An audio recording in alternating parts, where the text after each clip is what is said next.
Okay, so creatine. You know that white powder you see at the gym, the stuff bodybuilders are always talking about. Right. Turns out it might not just be for building biceps. Interesting. Yeah, it could be for your brain too. Who knew?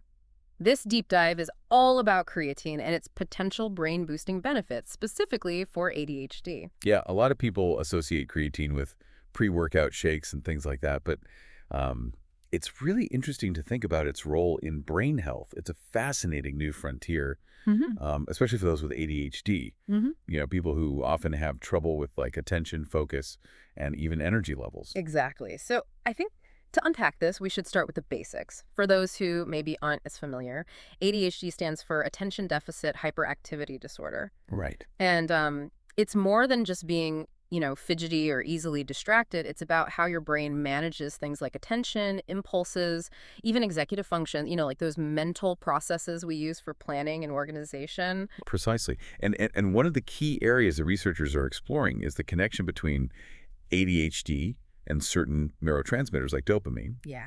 which plays such a crucial role in motivation, focus, reward, all of that. Okay, so we have creatine, this supplement that everyone thinks is just for muscle growth. Right? And we're saying it might actually impact the brain, especially for people dealing with ADHD. So how does that even work? So creatine is actually a naturally occurring compound. It's found in our muscle cells. Okay. And guess what?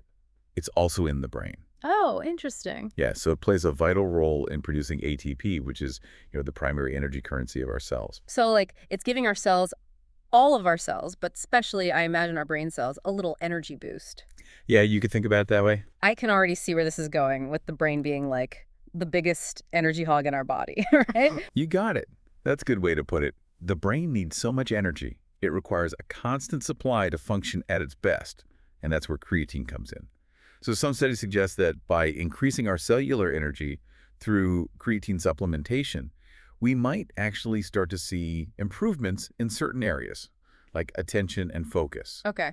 which, as you can imagine, are often a struggle for individuals with ADHD. Yeah, and I mean, it's like trying to focus on a complex task when you're running on fumes, it's almost impossible. You need that mental energy to kind of stay on track and resist those distractions. Exactly. It's not just anecdotal either. I mean, there was one study that found that creatine supplementation actually led to a 15% improvement in working memory tasks in individuals with ADHD, Wow. which is pretty significant. 15%, that's huge. Yeah. So, imagine trying to remember where you put your keys or follow a recipe. Right.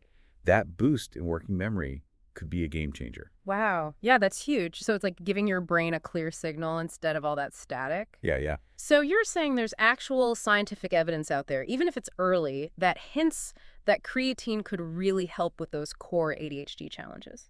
Yes. And it might even help with things like mental fatigue, which is another common issue that people with ADHD experience.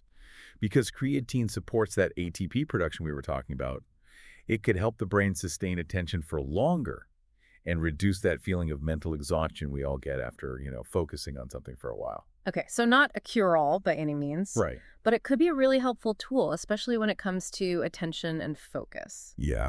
Now, what about those key neurotransmitters that we talked about earlier, like dopamine? Sure. Does creatine directly influence those as well? That's where it gets interesting. So creatine doesn't actually directly increase your dopamine levels in the brain.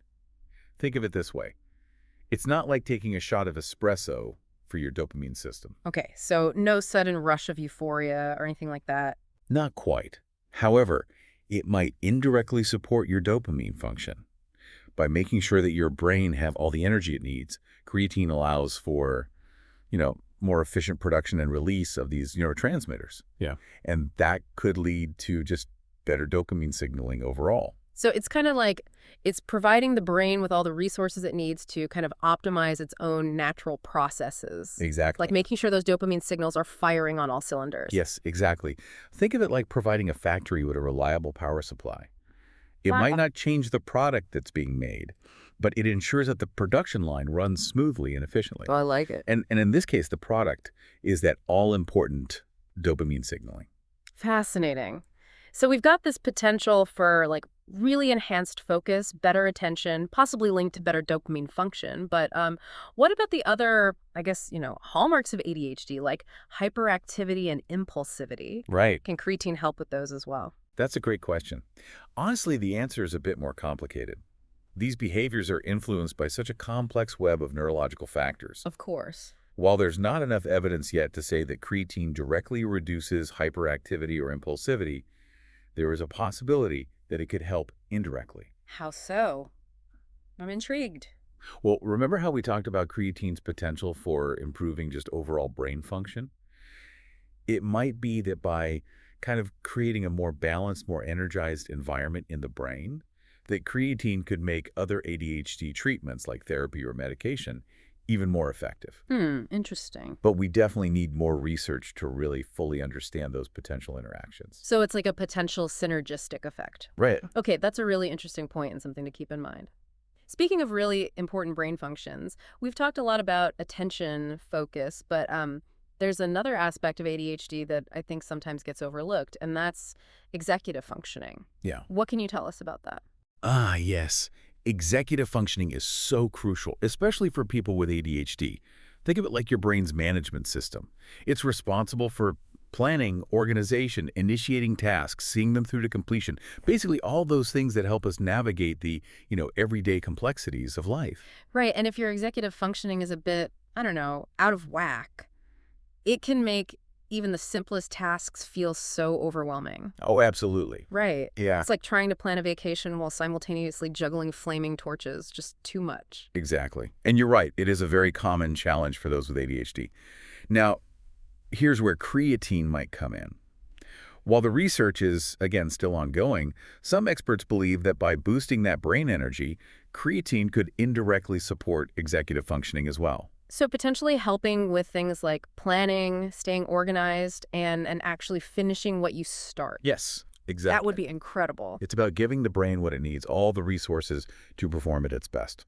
But again, we need more research to definitively say how significant the impact really is. So this is all super promising. Right. But I'm sure like someone listening right now is like, okay, this all sounds great, but like how do I even approach this safely? So what would you tell them? What's the first step? Yeah, I mean, the most important thing is always talk to your doctor before starting any new supplement, Of course. especially if you're taking medication. Right. They know your medical history best, Right. and they can tell you if creatine is right for you. Absolutely. Self-prescribing, never a good idea. Never a good idea. No matter how promising a supplement might sound online or, from your buddy at the gym. Exactly. Okay. So assuming you talk to your doctor, they give you the green light, a standard dose is usually about 3 to 5 grams of creatine monohydrate per day. Okay.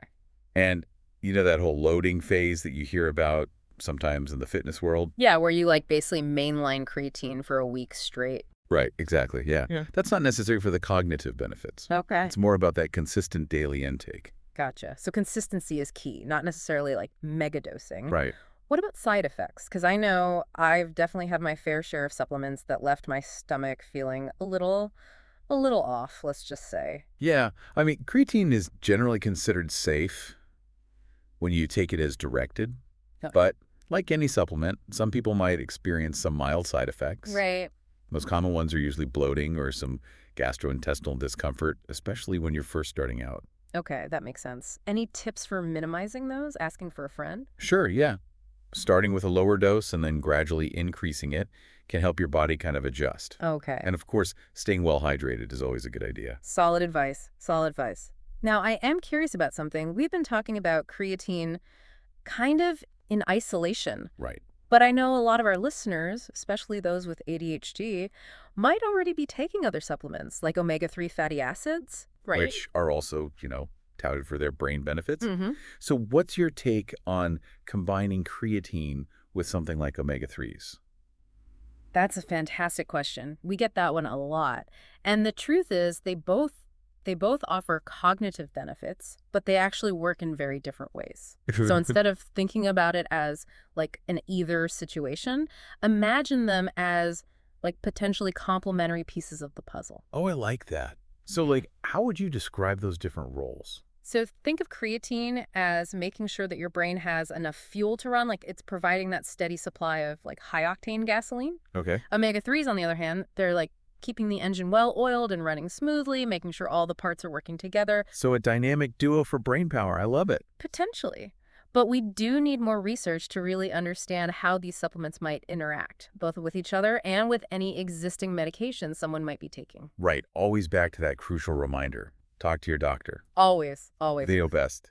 They know best. D- Yeah, it's so important. Now, let's circle back to executive functioning for a moment. We Sure. touched on it a bit earlier, Yeah. but I think it's worth maybe like delving a little deeper Yeah, absolutely. into like why this is so crucial for people with ADHD and really how creatine might play a supporting role. Yeah. Because it's one of those things that I think a lot of people have heard of, Right. but maybe they don't fully grasp like what exactly it means.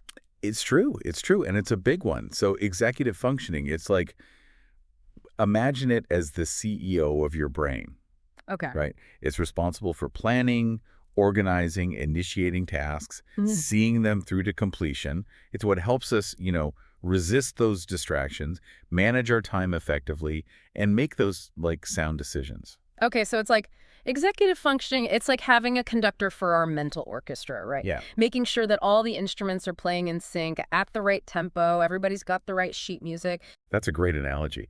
And for individuals with ADHD, it's not uncommon for that conductor to be missing a few sheet music pages, or maybe their baton is a little, I don't know, wobbly. Okay, yeah, I'm picturing a very enthusiastic but easily distracted conductor right now running around. Exactly. That's a great way to put it. And that's where this potential connection between creatine and executive functioning really gets interesting. Right. So if creatine can boost the brain's overall energy supply, like we've been Right. talking about, it's like giving that conductor a strong cup of coffee and a brighter podium light. Okay, yeah, so they can really see what they're doing, stay on top of things. Exactly. So potentially helping them, stay focused, stay energized, stay organized, even amidst the chaos of like a full orchestra. Precisely.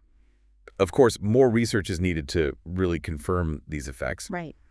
but it's a very promising avenue for exploring how we might better support executive function, especially in those with ADHD. Absolutely. Well, this has been incredibly eye-opening. I feel like we've covered so much ground from like the basics of what creatine even is to these potential benefits for ADHD, even like its synergy with other supplements like those omega-3s we talked about. Right. As we kind of wrap up this deep dive here, what are some of the key takeaways that you hope our listeners kind of walk away with today? I think the most important thing to remember is that when it comes to something as complex as ADHD, there's no one-size-fits-all solution. Right. It's about really understanding like each person's unique challenges Yeah. and then exploring a range of options that might help them thrive. And while, like we've been saying, more research is always needed, the potential for creatine to play a supportive role in managing those ADHD symptoms, particularly when it comes to things like brain energy and executive function, is really exciting. It's definitely something to keep an eye on. Absolutely. Yeah. It's all about giving people the information they need to make informed decisions, have those really important conversations with their healthcare providers Yes, exactly. and figure out what's best for their own health journey. Couldn't agree more. Informed decisions are empowered decisions. So true.